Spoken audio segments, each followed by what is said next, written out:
자, 화면 좀 봐주시기 바랍니다. 지금요, 이 화면에 이낙연 전 대표 그리고 이재명 대표의 얼굴이 각각 위아래 들어 있습니다. 그 옆에 쓰여 있는 글자가 중요한 겁니다. 보시면요, 위아래 모두 민주당 당원 청원 게시판에 올라 있는 청원 중에 하나씩 골랐습니다. 이낙연 전 대표 관련해서는요, 민주당에서 영구 제명해야 됩니다. 자, 청원 동의가요 7만 명에 육박하죠. 아마 지금도 늘고 있을 겁니다. 답을 해야 되는 상황이 됐습니다. 당에서요. 그리고 아래로 갑니다. 이재명 당대표 사퇴 및 출당 그리고 제명할 것을 청원한다. 어떻게 보면요, 이낙연 전 대표에 대한 청원의 맞불 성격의 또 다른 청원이 올라온 겁니다. 이렇게 되면은요, 언론에서는 명락대전이 또 시작된 거 아니냐. 물론 청원 동의 숫자는 차이가 있습니다. 이거는 아마 여러 가지 감안을 해봐야 되겠죠. 그렇지만 청원 자체가 이렇게 대립되는 양상을 보이고 있거든요. 당연히요, 당에서 걱정의 목소리를 냈습니다. 영상으로 준비했습니다. 들어보시죠. 박지현 전 위원장이랑 이낙연 전 대표에 대한 징계 요구가 빗발치고 있는데 오늘 그에 관련된 보고는 없었습니다. 오늘 이재명 대표 사퇴 관련 청원에 대해서도 언급도 없었던 뭐 관련돼서 그런 부분에 대해서 뭐 특별하게 논의된 바는 없습니다. 첩보동의안 관련돼서 그 여러 가지 명단들이 이렇게 좀 사실과 다르게 배포가 되고 있고, 그런 것들이 당의 탄압 갈등을 탄압에 도움이 되지 않는다, 이런 취지의 그 말씀이 있었고, 또 어젠가요, 엊그제 또 당대표께서 페이스북을 통해서 다시 한번 그 입장을 강조를 한 것으로 알고 있습니다. 자, 김두수 전 민주통합당 사무총장께 먼저 질문 좀 드릴게요. 이낙연 전 대표에 대한 청원, 그리고 이에 맞불 성격인 이재명 대표에 대한 청원. 뭔가 극한 대립 양상 느껴지거든요. 자, 이쯤 되면 당원들 그리고 지지자들이 심리적인 내전 상태에 들어간 거 아니냐. 이거 어떻게 될 거냐. 이거 어떤 느낌이 드십니까, 지금? 일단 뭐 딱 일주일 전에 2월 27일 날 그 체포 동의안 표결의 결과 상당히 충격을 받은 건 사실인 것 같습니다. 뭐 당의 지도부부터 국회의원 그리고 일반 열심히 했던 당원들 이런 게 있는데, 민주당은 뭐 지난 한 20년 동안 민주당 지도자에 대한 열성적 지지, 이런 팬덤 정치의 어떤 상당한 그런 걸 타고서 이제 지도자들이 배출되고 그래서 노무현 대통령 또 문재인 대통령 그리고 또 이재명 뭐 당대표 후보까지 나올 때 그래 됐는데, 그런 가운데 이제 이런 사태에 대해서 이 충격이 왔는데 이것에 대해서 당원들이 어떤 반응을 하는 겁니다. 그래서 이 반응 자체는 뭐 민주당의 역사에서 보면 당연한 건데, 문제는 이재명 당대표를 비롯한 이런 분들이 좀 빨리 이 부분을 좀 수습했어야 합니다. 그러니까 이제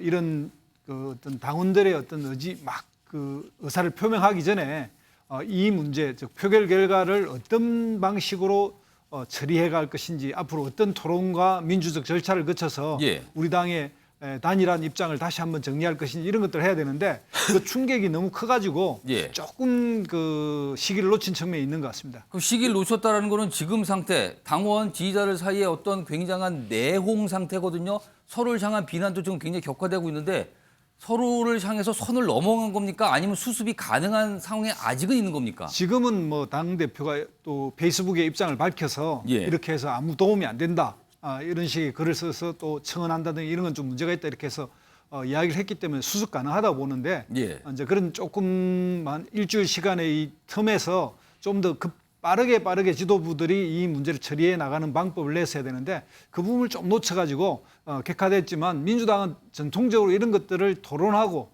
그 토론의 절차를 거쳐서 또 합의해가는 그런 역사가 있기 때문에 충분히 프로세스 관리 가능하다, 이렇게 생각합니다.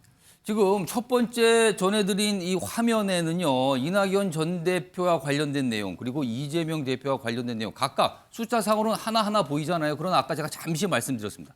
여기 보면 동의 숫자가 차원이 다릅니다, 지금요. 위에는 거의 7만, 아래는 지금 한 3천, 4천이 채 안 되는 상황이거든요. 압도적 숫자가 많은 쪽인데요. 이게 가만히 보면은 이재명 대표를 지키는 목소리를 내는 쪽으로 보이거든요. 다음 화면 하나 더 준비했습니다. 보시죠. 자, 이렇습니다. 여기 보면 뭐 숫자가 매겨져 있어요. 박지원 출당, 이낙연 영구제명, 그리고요 세 번째는 당대표 대선 출마 시 1년 전 사임 조건 예외 규정. 그리고 네 번째는 체포동의안 찬성의원 공개하라. 이 청원도 있고요. 다섯 번째는 2차 체포동의안이 왔을 때는 표결 자체를 거부하라는 청원도 있습니다. 자, 이 5개 청원의 공통점은요. 이른바 이재명 지키기 청원 아니냐. 1, 2, 3, 4, 5가 동의 숫자의 순입니다. 압도적으로 많습니다. 전체적으로 청원들은 이렇다면 이재명 대표를 위한 청원이 많다는 뜻이 되거든요. 자, 이와 관련해서요. 그럼 양문석 이 더불어민주당 통영고성 지역위원장 예. 오랜만에 나오셨는데요. 예. 제가 1등부터 5등까지 예. 동의 숫자가 많은 걸 소개해드렸는데 공통점이 이재명 지키기 청원 아니냐 이런 시각을 또 보였는데 이른바 이재명 대표를 지지하는 강성 지지층, 뭐 개혁의 딸, 개딸로 표현되죠. 말려도 소용이 없다는 겁니까? 이런 추세 계속되는 겁니까? 자, 용어부터 좀 예. 바꿔봅시다. 이재명 지키기냐, 이재명 대표 지키겠냐. 예. 정당의 당원들과 지지자들은 그 정당의 수장을 지키려고 하는 건 너무너무 당연하죠. 예. 그리고 그래서 이재명 대표 지키기가 정확한 표현이고요. 예. 그다음에 강성 지지층과 열성 지지층에 있어서 예. 부정적 이미지와 긍정적인 이미지가 다르죠. 아. 그래서 강성 지지층이 아니고 열성 지지층이라고 예. 명확하게 정리를 하고 예. 이제 저 5가지 이야기를 이제 해야 될 필요가 있는데 예.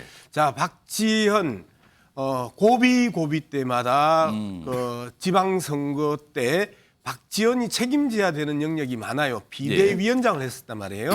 그렇기 때문에 본인에 대한 기본적인 책임 의식을 안 가지고 계속해서 총질하는 모습들이 계속되고 있다. 그리고 박지원과 관련된 발언을 했었을 때 주로 누가 쓰나요? 대부분 기울어진 운동장의 보수 언론들이 박지원의 박지원의 글을 대서특필해주면서 예. 지속적으로 저렇게 내부 총질을 하는 행태들을 보이고 있는 부분에 있어서 지지자들이나 당원들이 엄청난 분노를 가지고 있습니다. 예. 자, 민주당을 지지하고 있는 사람들 100명 중에 10명 정도가 예. 현재 박지원의 그 발언에 대해서 동의하고 그다음에 90명 정도가 엄청나게 분노하고 반대하거든요. 예. 그런데 계속해서 보수 언론들이 지금 이 자리에서도 저런 어제를 올리면 예. 불편할 수밖에 없단 말이에요. 오. 이러한 불편함들은 결국 누구에게 도움이 될까? 예. 민주당에게 도움이 될까? 아니면 민주당에게 해가 될까? 이러한 부분에 대한 판단을 하는 거고요. 그다음에 그 명락 대전의 이 2차전이라고 이제 또 지적을 앵커께서 하셨는데 당내 대통령 선거 당내 경선 이후에 지속된 그 과정이고요. 전혀 새로운 사건이 아니죠. 새로운 사건이 아닌데 예. 이게 뭔가 또다시 새롭게 시작하는 듯한 예. 이러한 그 이미지의 제목 뽑기나 이 리드 뽑기 자체가 예. 불편해졌다라는 부분이고요. 근데 뭐 네 개 다 제가 다 이야기할 건 아니고 예. 체포동의안 찬성위원에 대한 공개 문제 한번 생각을 해봅시다. 세 번째로 예, 올라가 예. 있죠. 지금 네 번째로 올라가 예, 있습니다. 저게 이제 소신이라고 이야기하잖아요, 소신. 예. 그리고 국회의원의 소신이고, 근데 그럼 국회의원이 소신을 기권, 무효, 그다음에 찬성을 던졌던 그 소신이 있는 국회의원들이 예. 왜 드러나는 사람은 2사람밖에 없어요. 조홍천, 이상민 제외하고 나머지 36명에서 38명은 다 장막 뒤에서 예. 숨어 있단 말이에요. 소신이 있으면 당원들과 지지자들을 설득시켜야죠. 왜 이재명의 체포동의안을 우리는 이 찬성해야 되는지 양무석- 이렇게 숨어 있는 예, 예. 자들이 계속해서 침묵하고 익명의 이 민주당의 예. 한 비명계 의원은 이렇게 이야기했다. 이런 식으로 나오니까 지지자들 입장에서 더 분한 거야. 양무석 위원장님 알겠습니다. 네. 그러면요 제가 추가 질문을 짧게 하나 드릴게요. 예, 예. 그럼 여기 지금 1등부터 5등까지 동의 숫자가 많은 청원을 소개해드렸거든요. 네, 그에 네. 대한 설명을 몇 가지 해주셨는데 그럼 이 5가지 청원이 모두 관철돼야 된다고 생각하십니까? 저는 관철되어야 된다고 생각을 합니다. 지금 그러면은 예를 들어서 관철돼야 된다면은 제가 아까 말씀드린 거에서 약간 뭐 친명 대 비명의 싸움 이런 게 그렇게 묘사하는 게 부적합하다는 이런 취지 설명하셨는데 그렇다면은 이른바 당내에서 민주당에서 비명이라고 꼽히신 분들이 강한 불만 제기를 안 하겠습니까? 당연히 강한 불만 제기를 예. 하겠죠. 권력은 국민으로부터 나옵니다. 예. 그다음에 당권은 당원으로부터 나옵니다. 예. 그리고 절대 다수의 당원들이 요구하는 부분에 대해서 일부 소수의 국회의원들이 그 반대를 하는 건 민주주의 원칙이 아니죠. 예. 그리고 민주주의의 기본적인 원칙은 다수결이에요. 예. 그러면 이 다수결의 원칙에 있어서 모든 권력은 국민으로부터 나오고 당권은 당원으로부터 나오면 당원들의 그 절대적 지지를 갖고 있는 어제들은 예. 관철되는 게 정상적인 민주주의의 민주정당이죠. 알겠습니다. 예. 그러면 제가 하나만 더 추가로 질문드릴게요. 그러니까 아까 여기 네 번째 네. 그러니까 체포동의안에서 어떤 표결을 했을 거 아닙니까? 뭐 네. 기권이든 찬성이든 뭐 부결이든. 네. 근데 그거에 대해서 왜 비겁하게 뭘 찍었는지 왜 밝히지 않는가라는데 그렇게 밝히지 않는 국회의원들 사실 법적으로 이거는 아무 얘기를 안 할 권한이 보장된 거 아닙니까? 네. 근데 그걸 밝히라고 하는데 밝혀야 된다고 보십니까? 저는 기본적으로 이렇게 많은 당원들이 예. 절대적으로 밝혀라. 예. 그리고 당신의 소신이라며. 그리고 예.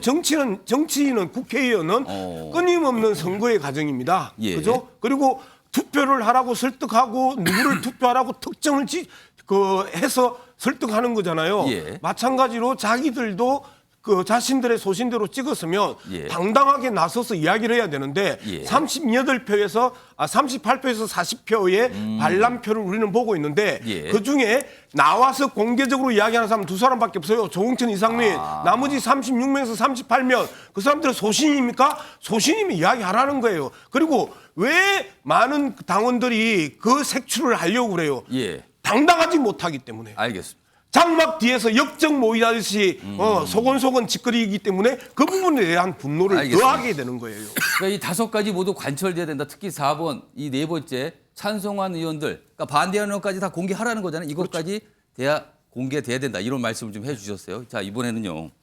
소속 정당은 다르신데요. 신성범 전 새누리당 의원께 질문 드릴게요. 똑같은 질문입니다. 5가지 총원 가장 많은 거였어요. 말려도 소용이 없을까요? 앞으로 이른바 아까 양문석 위원장은 강성 지지층 아니라 그래서 그럼 제가 그걸 받아들여서 열성 지지층이라고 하겠습니다. 민주당의 이재명 대표를 지지하는 열성 지지층 말려도 소용이 없는 걸까요 이제? 소용이 없는 국민이죠. 지금 민주당은 정확히 말하면 이재명 대표의 당이 된 지 오래죠. 당원 구성도 그렇고 지도부도 그렇고 그래서 예. 우리 양문석 박사님처럼 열혈 위원장이 나와가지고 이제 방을 하는데 예. 근본 논리는 뭐냐면 이재명 대표와 민주당을 동일시하는 거예요. 동일시. 아, 이재명 대표가 물러나는 건 민주당의 패퇴다. 패퇴. 오, 여당에 의한 여권의 공작에 의한 예. 검찰 수사는 패퇴이기 때문에 우리는 끝까지 지켜야 된다는데 이게 뭐랄까 이게 좀 차이가 발생하는 게 민심과 당심의 차이란 말이에요.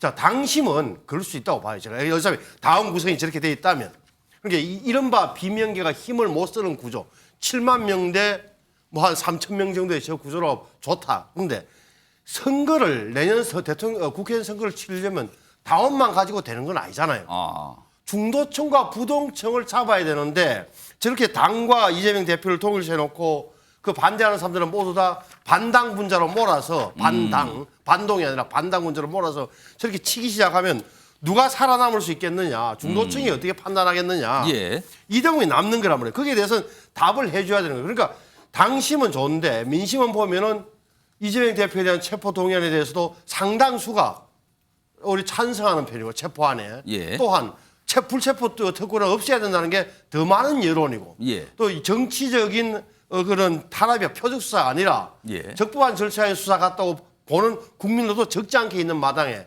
우리 양문석 박사님처럼 저런 식으로 너무 강하게 주장하다 보면 예. 언제 턴하죠. 언제 방향을 전환할 수 있겠어요. 그래서 그런 대목에서는 민주당의 앞날이 저렇게만 가서는 과연 선거에서 유리할까는 의문을 갖게 되는 거죠. 알겠습니다. 민주당은 걱정을 그렇게 많이 하실 필요 없어요. 그리고 자꾸 중도층 하는데 예. 전체적으로 여론조사를 보면요. 이 보통 한 45대 38 정도로 그 민주당이 예. 국힘당보다 리얼미터 자료의 평균을 내보면 예. 45대 한 38 정도 나와요. 그런데 민주당을 지지하는 사람들 중에 이재명 대표에 대한 신뢰를 보내는 사람하고 그다음에 신뢰를 반대하는 사람하고가 그 표심이 84.9대 9.8이에요. 이번 주 뉴스토마토 예. 여론조사 결과를 보면 그래서 앞서 말씀드렸던 것처럼 10명 중에 9명 정도는 이재명 대표를 지지하고 있고 예. 나머지는 이재명 대표를 반대하고 있는 거잖아요. 예. 그러면 여기에서 당심은 명확하게 정리가 됐어요. 그리고 여기서 자꾸 당심과 민심의 분리라고 그러는데 예.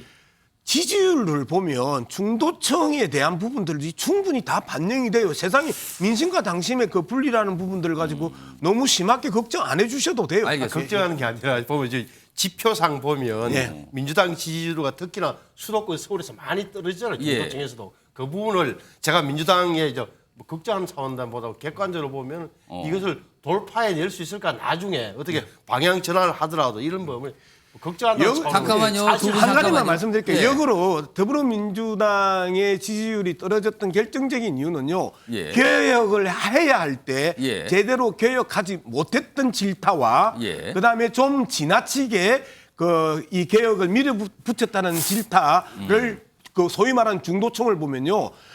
6대4에서 7대3으로 개혁할 수 있는 모든 예. 여건을 만들어줬음에도 불구하고 제대로 못했다라는 질타가 더 많아요. 양무수 의장님 네. 지금 여론조사 결과 계속 설명하시는데 지금 그건 본론하고 좀 상관이 없고요. 일단 요 정도 얘기. 오래간만에 나와가지고 중도층 상관없는 얘기 이야기를 뭐 해서. 등등 하셨잖아요. 요 정도까지 하겠습니다. 예, 요 예. 주제는요. 자 일단 지금 뭐 신성범 전 의원님하고 양무수 의원님께서 갑자기 토론 분위기로 가셨는데 뭐 여러 가지 이건 다른 의견이 있을 수 있는 겁니다. 뭐 중도층 표심이 어떻게 보냐, 민심과 당심의 괴리가 무엇이냐 이런 것에 대한 토론거리 분명하거든요. 자 일단 지금까지 전해드린 거는 지지자들, 민주당 지지자들 사이의 모습이었어요. 그런데요. 여기에 더해져서 최근에 민주당 총선을 향한 총선과 관련된 공천과 관련된 얘기가 조금씩 구체적으로는 공천 룰과 관련된 얘기가 조금씩 나오고 있거든요. 관련 영상이 있습니다. 들어보시죠. 저는 가장 바람직한 건 결국에 총선에서 당원들과 지지자들의 선택에 따라서 그분들이 심판하실 수 있게 그 당은 길을 열어주는 게 중요하다. 그 총선 룰 같은 것들을 저는 그 당원과 지지자들에 대한 평가나 아니면은 그분들이 뭐 투표할 때 그러니까 사실상 당원과 지지자들이 그러니까 당원들이 공천을 할 수 있는 시스템을 좀 더 강화할 필요가 있다. 이제 여러 공천 룰이나 선출직 공짜 평가에 대해서는 소위 이해찬 시스템에 대해서 그걸 유지해야 된다. 또 상당히 완성도가 높은 시스템입니다.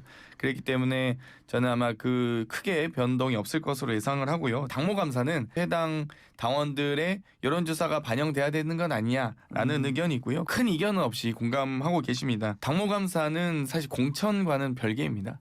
그렇기 때문에 뭐 특별히 친명 비명에 대한 입장은 없습니다. 당원의 입김을 뜻을 많이 반영해야 된다. 하지만 당의 주인은 당원이다 뭐 이런 얘기. 그런데 이거는 공직선거잖아요. 국민들이 선택하잖아요.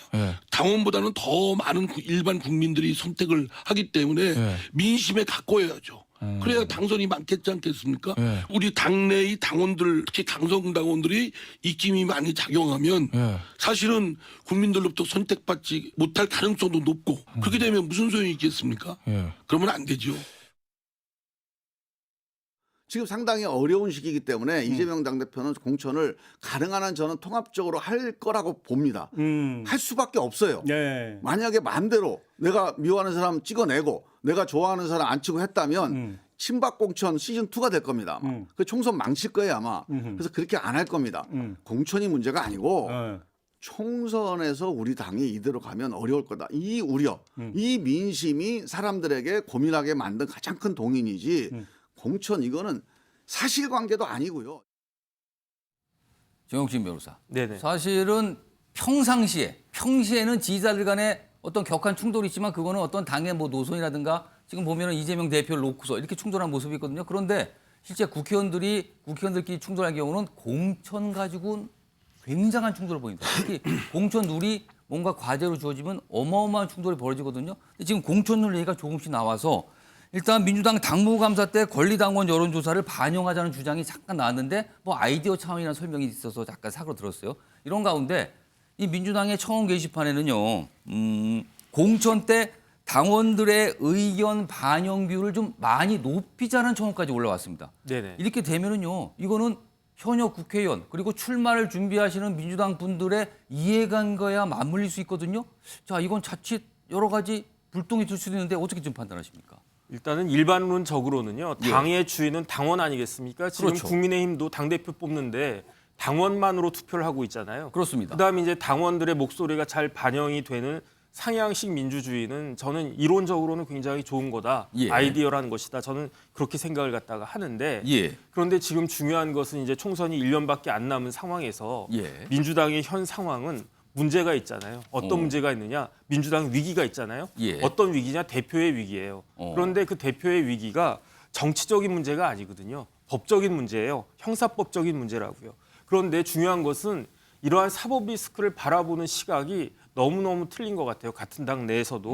한쪽에서는 이거를 극복할 수 있다. 똘똘 뭉치면은 사법 리스크 극복할 수 있다. 예. 또 한쪽에서는 이거는 어려울 것이다. 그런데 왜 이런 이야기가 나오냐면 사법 리스크는 그냥 그야말로 뭐 다수결이나 그런 투표로 이루어지는 게 아니고 판사가 법리적으로 검토를 해가지고 3명으로 이루어진 재판부가 이걸 갖다 하는 것인데 그런데 그 재판부가 그런 판결을 그냥 마음대로 하느냐 그게 아니잖아요. 예. 여태까지 쭉 나와 있는 법률의 규정과 판례를 갖다가 잘 검토해가지고 거기에 대해서 그 판결을 갖다가 내리는 것인데 그런데 이게 한 번이 아니고 2번이 아니고 3번이 될지 4번이 될지 5번이 될지 이 모든 것들을 예. 이재명 대표가 다 감당하고 이겨낼 수 있을 것인가. 쉽게 말하면 처음부터 끝까지 다 무죄를 받아야 되는 거란 말이에요. 근데 그게 과연 가능할 것인가. 예. 그다음에 더 중요한 건 뭐냐면요. 제도도 중요하지만 예컨대 2차 세계대전 끝난 다음에 세계에서 가장 선진적인 헌법이 생겨났어요. 그게 바이마르 헌법이었는데 그 바이마르 헌법이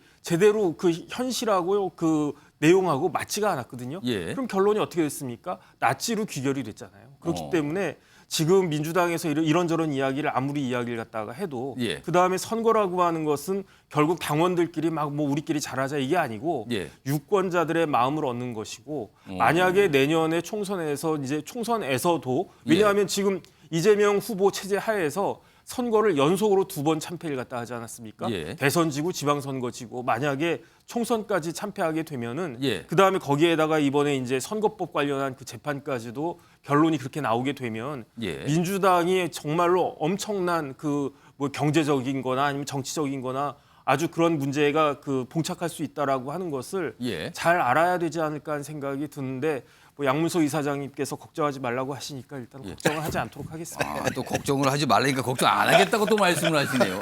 자, 이번에 김두선 총장께요. 공천룰 얘기가 조금씩 나오는 분위기고 당원들도 그 목소리를 내고 있거든요. 결국에 이런 분위기랑 바뀌겠습니까? 아니면 이번에는 원래대로 그냥 유지가 되겠습니까? 어떻게 전망하십니까? 일단 지금 공천룰을 다루기에는 뭐 1년 이상 남아 있고요. 예. 그리고 이제 많은 분들이 논쟁을 하지만 이번에 이 그 체포동의안에 대한 그 표결이 공천 문제에 걱정이 많은 국회의원들이 뭔가 뭐 부결이든 그렇죠. 뭐 선택을 했다 예. 이런 입장이 있는 반면에 또 한쪽은 공천 문제라기보다는 민주당의 미래가 좀 걱정돼서 민주당이 총선에 과연 승리할 수 있느냐 없느냐 예. 그것 때문에 이제 이런 문제가 생겼다 이렇게 좀 약간의 이견차가 있는데 공통점은 그래도 총선을 뭔가 생각했다는 건 공통점이 있네요. 예, 지금요. 그렇습니다. 뭐 물론 당은 이제 승리를 해야 되니까요. 그런 측면인데 이제 공천룰은 민주당이 그래도 제도적으로 시스템으로 상당히 잘 갖춰놓은 편에 가깝습니다. 예. 그런데 이제 그럼에도 불구하고 당 대표의 영향력이 공천룰에 전혀 영향력이 없냐 그러지는 않습니다. 예를 들면 뭐 공천심사위원회를 만든다든지 이래서 공천을 하는 과정 자체는 굉장히 투명하고 상당히 절차적으로 진행되지만 거기에 과연 컷오프가 누가 되느냐, 예. 뭐 2인 갱선이 되느냐, 3인 갱선이 되느냐, 또는 4인 갱선에 따라 달라지는 이런 문제 때문에 많은 신경을 쓰는 것도 사실입니다. 그런데 여기에서 이제 만약 이 사태에서 당원들의 어떤 영향력을 좀 더 공천의 룰에 더 강화하겠다 그러면 오히려 민주당이 예. 더 분란에 쌓일 가능성이 많고 지금은 그런 토론이 이제 지금은 앞에도 말씀드렸지만 이 일주일 전 이 사태 때문에 좀 감정적 발언들이나 감정적 대응이 좀 있다고 봅니다. 그러니까 이런 식으로 국회의원들이 당의 어떤 명령, 그러니까 당에서 공식적인 의원총회나 이런 과정을 통해서 뭔가 결정을 방론으로 하지 않았지만 압도적으로 부결하자라고 하는 약속을 안 지킨 거에 대해서 예. 상당히 이제 분노하는 이런 감정 때문에 올라온 거지만 공천 룰에까지 손은 대지는 않을 거다 저는 생각합니다.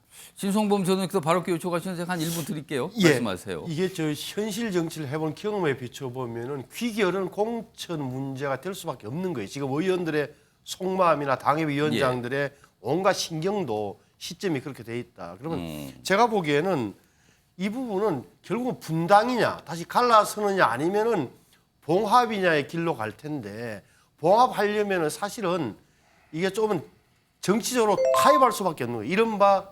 이른바 친명과 비명계가 지분을 인정하든지 아니면 어느 정도의 정치적 타협을 해서 공정과 화해를 모색하는 길밖에 없다. 예. 합의해서 비대위를 만들든지 아니면 합의해서 전당대회를 치러서 새 지도를 구성하든지 제가 볼 때 그렇지 않으면 이게 가면 갈수록 벌어질 공산이 크다. 현재 벌어지고 있는 상황을 보자면. 알겠습니다. 양무석 위원장님 손 드셨는데 다음번 주제에도 민주당 주제가 있거든요. 그때 발언 기회 추가로 드릴게요. 잠깐만요. 지금 말씀하시는 중에 속보가 들어왔는데 오늘 국민의힘 주제도 준비가 돼 있는데 속보가 먼저 들어왔어요. 지금 전당대회가 3일차입니다. 그러니까 앞에서 모바일 투표 이틀 끝났거든요. 오늘 내일은 ARS 투표인데 오늘 ARS 투표 첫날이 끝나서 3일 동안 투표가 이뤄졌는데 53.13%입니다. 뭐 이미 역대 최고를 기록하는데 그 숫자가 계속 올라가고 있는 양상입니다. 당원지가 대략 한 84만 명 정도 되는데 절반 이상이 사흘 동안 투표를 했다는 겁니다. 표현이 나오죠. 역대급 투표율을 기록할 것 같다. 이대로면 내일까지 하면 60%도 넘어가는 거 아니냐 이런 전망까지 좀 있습니다. 자, 요 얘기 좀 했는데요. 양무석 위원장께서 마지막에 요 앞선 주제 그러니까 이제 민주당의 여러 가지 약간 갈등 사항에서 손을 드셨는데 제가 짧게 드릴게요. 한 1분 드릴게요. 말씀하세요. 꼭 보니까 말씀하시고 싶으신 것 같아요 지금요. 제가 걱정하지 말라고 했던 게 뭐 민주당이 아무리 어렵다 하더라도 윤석열 대통령이나 국힘당보다 못할까 그 부분에 대해서 이제 걱정하지 마시라고 한 거고요. 웬만해야죠. 그런 그 부분에 대해서 이야기를 하는 거고 그다음에 계속해서 그 뭐 바이마르 공화국의 바이마르 헌법 이야기를 이제 우리 그 정변이 하셨는데 우리가 계속해서 이야기하는 부분들은 국힘당보다 못할까 당은 100%로 당 대표 뽑는 국힘당보다 못할까 지금 우리가 50대 50이거든요. 그런 측면에 있어서 당원들의 그 보다 많은 이 권한들을 부여해주고 의무를 부여해주는 거 국힘당보다 못할까. 알겠습니다. 그 말씀이네요. 알겠습니다. 첫 번째 주제했는데 뜨거워졌어요. 그리고 각 정당이 서로 비교하는 양상까지 이루어졌습니다. 약간 분위기를 좀 차분하게 가라앉히시고요.